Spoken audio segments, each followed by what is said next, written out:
Well, this week, a series of constitutional amendments were approved by the state assembly, which means they could end up on voters' ballots next year. This is not the first time in the last couple of years voters have seen constitutional amendments on their ballots. Political reporter Will Keneally is here with more. Will?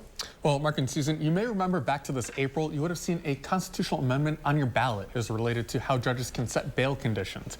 That's how Wisconsin amends its constitution. The legislature has to approve the language, but then it goes to the people for a vote. It's becoming a more common practice in Wisconsin in recent years. And I spoke to Wisconsin Watch reporter Jack Kelly, who's been investigating the history for a new story. I think if you look at the nature of the amendments that are moving their way through the legislative process and could potentially be posed to voters, you have some things that stem directly from legislation that's been vetoed by Governor Tony Evers.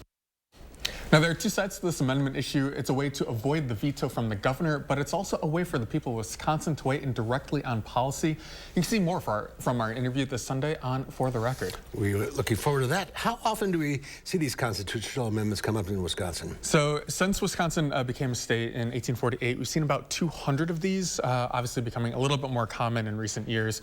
Out of those 200, about 3/4 end up passing. Do they ever get rejected? They actually do. There's one in recent years, if you guys remember back a couple years, the state treasurer, it's one of those constitutional offices, doesn't do a ton that you see day to day.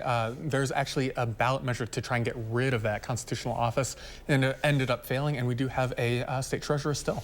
It's democracy. Exactly. All right, we'll see you Sunday at 10:30. Yes, thank you. Thank you, Will.